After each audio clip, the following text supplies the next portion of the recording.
आदि तूच अंती तूच, तूच सर्व ठाई। नमस्कार मंडळी, श्री स्वामी समर्थ. स्वामी समर्थ तुमच्या सर्वांच्या सर्व इच्छा आकांक्षा पूर्ण करो हीच मी स्वामींच्या चरणी प्रार्थना करते आणि आपल्या आजच्या व्हिडिओला सुरुवात करते. तर आज आपल्याकडे होळीचं दहन आपण केलेलं आहे. तर आपल्याला येथे ठेवायचे आहे मूठभर घरात राख. चमत्कार बघा, सर्व आर्थिक अडचणी दूर होईल, घराची, मुलाची, पतीची खूप अशी प्रगती होईल. त्यासाठी आपल्याला हा उपाय करायचा आहे. तो उपाय कसा करायचा आहे, कधी करायचा आहे याची संपूर्ण माहिती मी तुम्हाला देणार आहे. त्यासाठी व्हिडिओ अजिबात स्किप न करता शेवटपर्यंत नक्की बघा. आणि त्या अगोदर तुम्ही अजून जर आपल्या पूजा हॉबी चॅनलला सबस्क्राईब केले नसेल तर नक्की करा आणि शेजारचं बेल आयकॉन देखील दाबा, म्हणजे जे काही नवनवीन व्हिडिओ मी अपलोड करेल त्याची नोटिफिकेशन सर्वात अगोदर तुम्हाला मिळेल आणि तुम्ही एक पण व्हिडिओ मिस करू शकणार नाही. हिंदू धर्मात घरामध्ये होलिका दहनानंतर पूजा करण्याची परंपरा आहे. पूजेनंतर होलिका दहनाची राख घरी आणली जाते. होलिका दहनाच्या राखीचे विशेष महत्त्व मानले गेले आहे. वाईटांवर चांगल्यांच्या विजयाचे प्रतीक असलेले होलिका दहन यावर्षी म्हणजे आज आपण साजरा केलेला आहे. दुसऱ्या दिवशी होळीचा सण देशात साजरा केला जातो. जगभरात मोठ्या थाटामाटात साजरा केला जातो. धार्मिक दृष्ट्यानुसार होलिका जेवढे महत्त्व आहे तेवढेच महत्त्व तिच्या राखीलाही देण्यात आले आहे. होलिका दहनाच्या भस्मामुळे आयुष्यात येणारे संकट दूर होतात. यासोबत आर्थिक समस्या दूर होऊ शकते.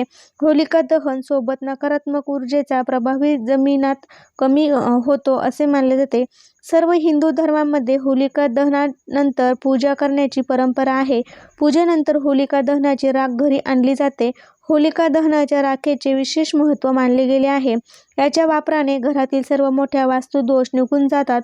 होलिका दहनाचा राख शांती आणि समृद्धीसाठी दोन प्रकारे वापर केले जाऊ शकते. होलिका दहनाच्या राखेमुळे जीवनात आनंद येईल.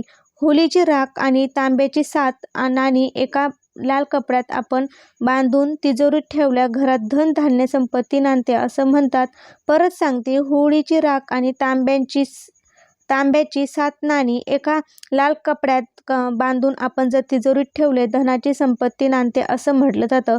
आर्थिक दृष्टीसाठी ही राख म्हणजे जणू वरदान. एवढंच नव्हे तर घरावर असणाऱ्या वाईट वृत्तीचा नजर दूर पळवून लावण्यासाठी सुद्धा ही राख फायद्याची ठरली जाते. होलिका दहनानंतर दुसऱ्या दिवशी सकाळच्या सुमारास राख आणा आणि यामध्ये मीठ राई मिसळून ती घरातील गुप्त स्थानी ठेवा. अशी ही धारणा आहे की जी मंडळी सतत आजारी असतात त्यांची सुधारणा महिन्याभरात होते. कपाळावर काही राख टिळा म्हणून लावली याचे परिणाम लगेचच दिसून लागतील. नवग्रहाच्या दुष्परिणामाचा टाळण्यासाठी अंघोळीच्या पाण्यात होळीची राख मिसळण्याची यामुळे आर्थिक आणि शारीरिक फायदे होतात असं देखील म्हटलं जातं.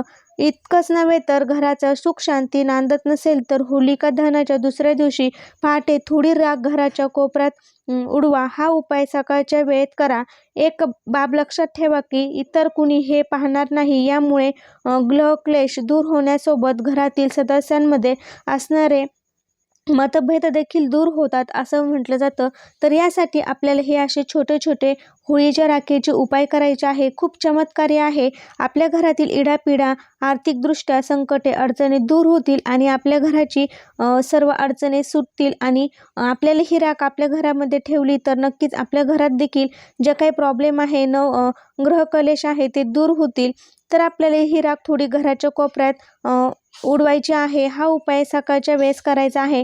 पण हे लक्षात ठेवायचं, ही राख आपण हा उपाय करताना कुणी बघणार नाही, ही गोष्ट आपण लक्षात ठेवूनच हा उपाय करायचा आहे. याने आपल्या घरात सुख शांती नांदेल आणि घरातल्या अडचणी दूर होतील.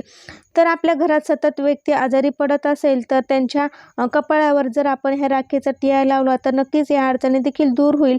आणि आपल्या घरामध्ये नवग्रहाच्या दुष्परिणामाचा टाळण्यासाठी आपण जर आंघोळीच्या पाण्यात ही राख जर मिसळून आंघोळ केली त्यामुळे आर्थिक आणि शारीरिक फायदे देखील होतात.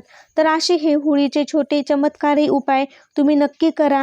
ही मूठभर राख अशी कोपऱ्यात ठेवा आणि आपल्या घरातील जे काही आर्थिक संकटे अडचणी आहेत त्या दूर व्हायला मदत होईल. तर उद्या नक्कीच सकाळी तुम्ही हे उपाय करायला विसरू नका. व्हिडिओ कसा वाटला ते कमेंटद्वारे नक्की सांगा. तुम्ही अजून आपल्या पूजा हॉबी चॅनलला सबस्क्राईब जर केले नसेल तर नक्की करा. श्री स्वामी समर्थ. धन्यवाद.